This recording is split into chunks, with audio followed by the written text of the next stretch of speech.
जहां पर दोपहर 2 बजे तक के लिए सदन की कार्यवाही स्थगित कर दी गई है। जी हाँ, बिहार विधानसभा के मानसून सत्र का आज आखिरी दिन है और आपको बताते चले कि आखिरी दिन भी विपक्ष का हंगामा देखने को मिल रहा है। पक्ष विपक्ष आमने सामने नजर आ रहे हैं। आज भी दिखा विपक्ष का हंगामा। जो आपको बताते चले कि सदन के दौरान जो कार्यवाही के दौरान हंगामा, भारी हंगामे के बीच सदन की कार्यवाही स्थगित। जी हाँ, दोपहर 2 बजे तक के लिए सदन की कार्यवाही स्थगित कर दी गई है। तो आखिरी दिन भी विपक्ष का जोरदार हंगामा देखने को मिला और विपक्ष के हंगामे के बीच सदन की कार्यवाही स्थगित। दोपहर 2 बजे तक के लिए सदन की कार्यवाही स्थगित।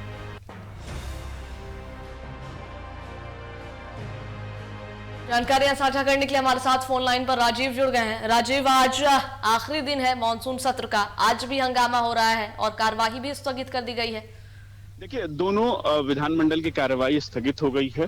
जैसे ही शुरू होती है विधानसभा की कार्यवाही 11 बजे, वैसे ही मात्र 10 मिनट के बाद ही हंगामेदार के बीच वो विधानसभा की कार्यवाही 2 बजे तक स्थगित हो जाती है। वहीं विधान परिषद की भी कार्यवाही जैसे ही शुरू होती है उनमें काफी जोरदार हंगामा होता है और हंगामा होते ही फिर से एक तरीके से राबड़ी देवी और बिहार के मुख्यमंत्री नीतीश कुमार के बीच में तू में होती है। कपड़ों को लेकर, काले कपड़े पहनकर जो विपक्ष विरोध प्रदर्शन चारों दिन कर रहा है, उसको लेकर है कहीं ना कहीं नीतीश कुमार ने टारगेट किया और बोला कि लोग यही कपड़े पहनते थे, पहले कौन कपड़े पहनते। इस तरीके का जो है वाद विवाद होते ही उसके बाद 2 बजे तक फिर जो काला विधान परिषद की कार्यवाही है वो स्थगित हो जाती है। तो दोनों विधानमंडल में जोरदार हंगामा और यहाँ एक तरीके से जो सियासी एक तरीके पारा जो है वो बहुत हाई है। भले मानसून के समय है लेकिन सियासी पारा है वो बहुत जबरदस्त है और आज जब मानसून सत्र का आखिरी दिन है। शबा जी राजीव, वैसे किन किन मुद्दों को लेकर के जो है हंगामा देखने को आज के दिन भी मिल रहा है?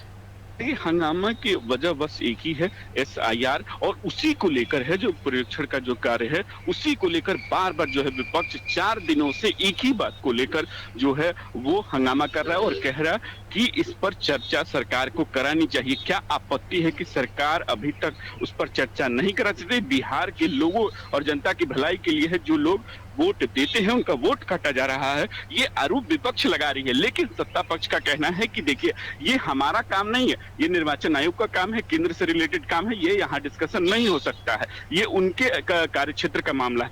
लेकिन विपक्ष ये चाहती है कि बिहार में हो रहा है तो बिहार सरकार इस पर प्रस्ताव लाए, इसको बाकायदा सदन में उस पर पारित करे, चर्चा हो, उसके बाद यहाँ से केंद्र सरकार को भेजा जाए। लेकिन सरकार इस पर साफ तौर पर सुनने को नहीं, सरकार कह रही है कि ये हमारे अंडर का मामला नहीं है, यहाँ वो नहीं हो सकता। लेकिन विपक्ष इस पर जोरदार 4 दिनों से ही, चाहे विधान परिषद हो या विधानसभा, दोनों जगहों पर उसी बात को लेकर हंगामा हो रहा है। अच्छा, वैसे राजीव देखिए, आखिरी दिन इस तरह की बातें भी निकलकर सामने आ रही है कि तेजस्वी की जान को खतरा है। अब देखिए, अब जान को खतरा किस तरीके का है, अब तो जो काला विपक्ष है वो आरोप लगा रहे हैं, ऐसा कहा जा रहा है। अब उसमें कितनी सच्चाई है वो जांच का विषय है, क्योंकि नेता प्रतिपक्ष है, वो सभी चीजों के लेके वो प्रशासन है, उस पर जो भी होगा वो प्रशासन उस पर अपना एक तरीके जांच करेगी, वो मामला जांच का विषय हो सकता है। लेकिन हाँ, ये जरूर है कि आरोप लगाया जा रहा है कि जान को खतरा है। लेकिन अब देखना होगा कि इस पर प्रशासन इस पर क्या एक्शन लेती है, वो जांच के बाद ही ऐसा कुछ कह सकते हैं उनके बारे में। बहुत शुक्रिया राजीव, आपका जानकारियां साझा करने के लिए।